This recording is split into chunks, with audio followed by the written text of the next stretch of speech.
Welcome to the quiet village of Abini, nestled at the edge of a lush forest.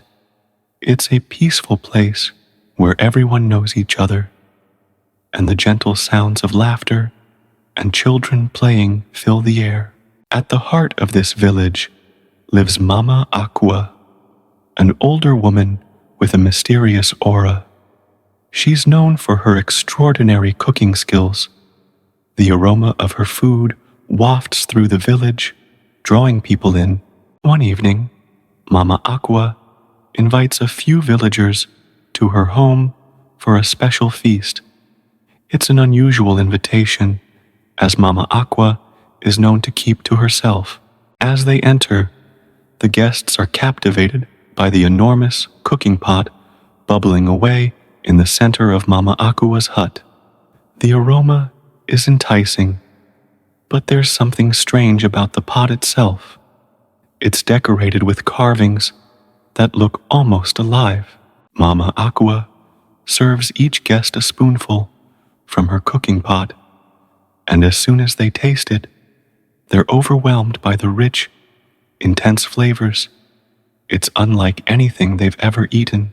After the meal, one of the villagers, a man named Kwame, dares to ask what ingredients make Mama Akua's stew so unique. Mama Akua just chuckles mysteriously and shakes her head. Over the following days, the villagers who attended the feast start feeling unusual. They experience strange dreams and can't stop craving more of Mama Akua's cooking. One day, Kwame sneaks into Mama Akua's hut while she's away, hoping to discover her secret ingredients. What he finds shocks him to his core. Kwame gathers the other villagers to warn them about Mama Akua's strange practices, but most of them are too enchanted by her cooking to believe him. Later, Mama Akua returns to the village with a knowing smile, aware of the doubts Kwame has stirred. She invites everyone to her home for one final feast. As the villagers gather in her hut, the air feels thick with anticipation. Mama Akua serves the stew, and this time, there's a haunting taste that lingers long after each bite. After the meal, Mama Akua finally reveals the dark secret of her cooking pot. Her stew is made from the spirits of those who wander the forest at night. The villagers gasp, horrified by the revelation. The villagers stumble out of the hut, horrified and confused. But something keeps pulling them back, an irresistible craving for Mama Akua's cooking. Kwame decides to confront Mama Akua directly. "Why would you do this to us?" he asks, voice trembling. Mama Akua's face remains calm as she answers. With a chilling calm, Mama Akua explains that the forest spirits come willingly, offering themselves for the taste of life again. "I simply honor their wishes," she says, leaving Kwame in stunned silence. Following Mama Akua's confession, the entire village is gripped with fear. Whispers spread, and people start avoiding her hut. But the cravings for her stew linger, haunting their every meal. Some of the village children, however, are more curious than afraid. They gather near Mama Akua's hut, daring each other to peek inside and see what secrets lie within. Unfazed by the villagers' fear, Mama Akua goes about her days in silence. She still prepares her pot, letting the aroma drift into the air, tempting anyone nearby. One evening, Kwame gathers a group of villagers, determined to put an end to Mama Akua's eerie practices. They agree to confront her at dawn. Before their confrontation, Kwame seeks guidance from the village elder, a wise and respected man. He listens quietly as Kwame explains Mama Akua's secret.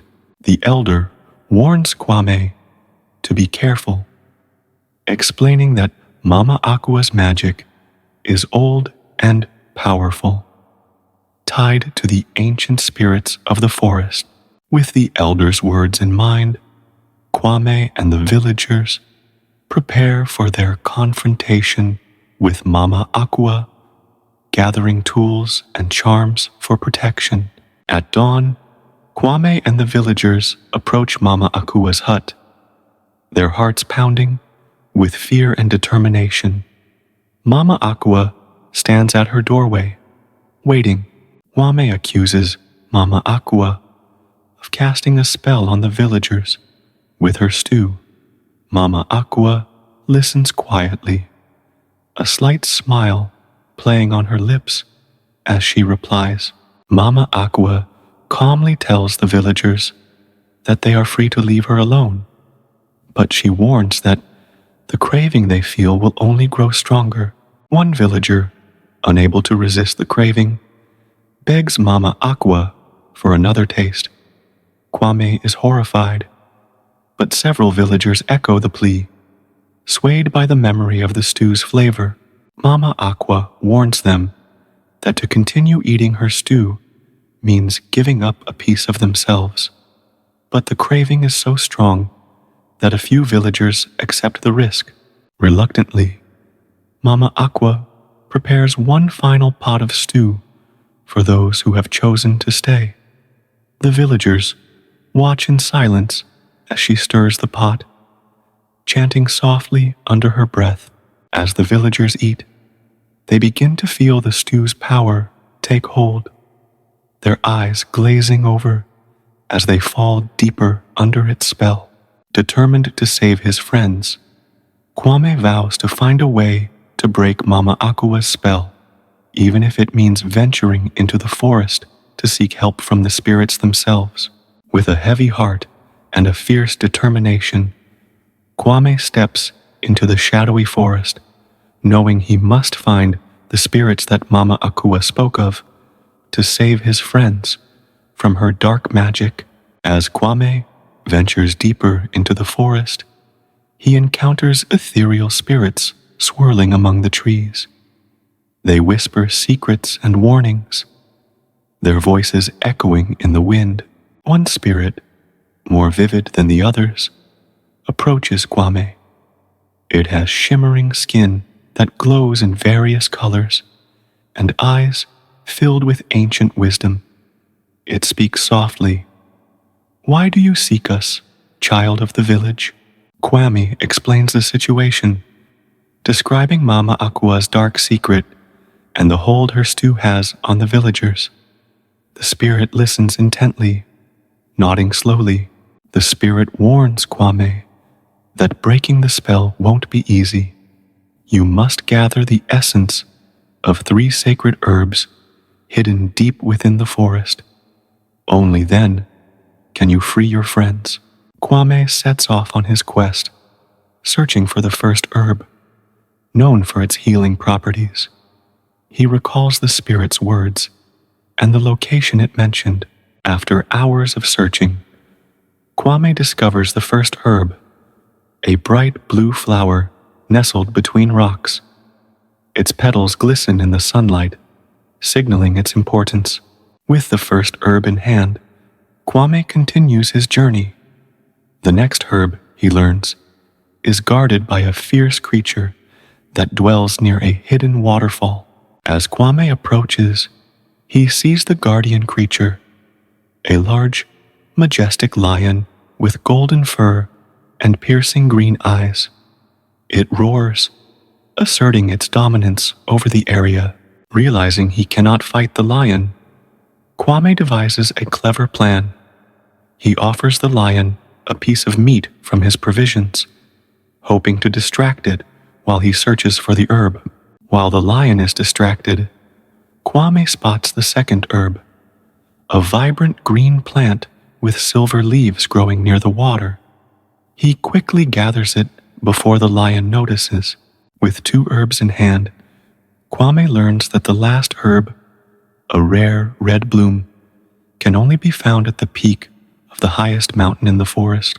Kwame begins his ascent, facing treacherous paths and steep cliffs.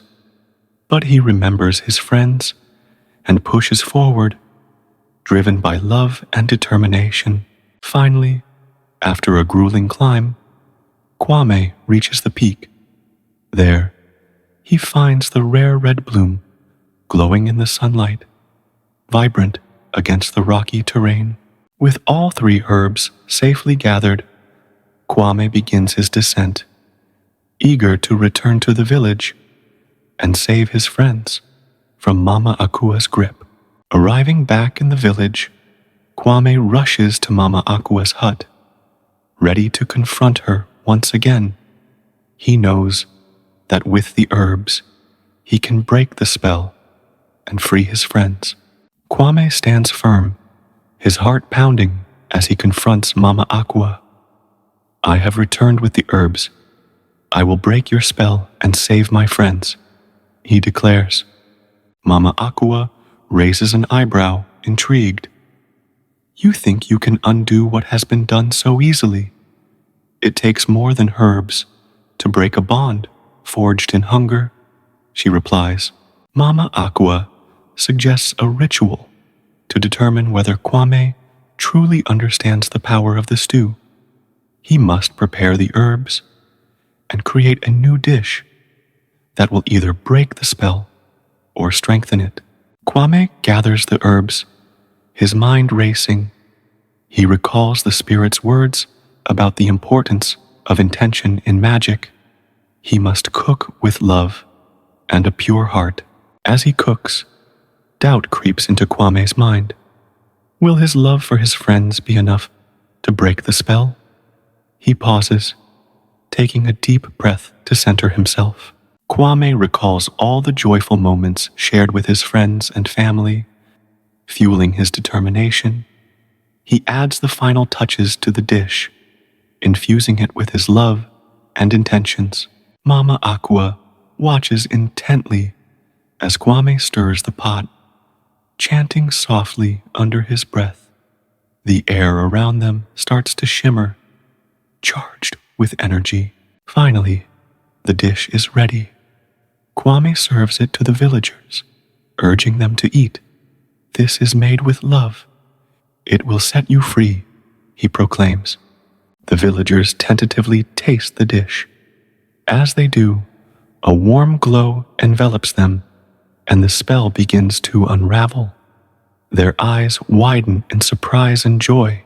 As they eat, the spell dissipates, and the villagers regain their senses. They realize the hold that Mama Akua's stew had on them and cheer for Kwame's bravery. Seeing the joy she has caused and the strength of Kwame's love, Mama Akua's heart softens. She steps forward, admitting, "Perhaps I have been too selfish with my magic." Mama Akua proposes to teach the villagers how to cook with love, sharing her magic responsibly and fostering a sense of community. From that day on, Mama Akua and Kwame work together, sharing the secrets of her cooking pot with the entire village, blending their magic and love into every meal. The village holds a grand feast, showcasing dishes made with love. Everyone gathers, celebrating their newfound unity and the strength they found in each other. As the sun sets, painting the sky with warm hues, Kwame and Mama Akua sit together, reflecting on their journey and the bonds they have created. From that day on, Mama Akua's cooking pot became a symbol of love, community, and the importance of sharing. The villagers learned to cook with heart, ensuring no one ever craved darkness again. Thank you for watching. Don't forget to like, subscribe, and stay tuned for more inspiring stories.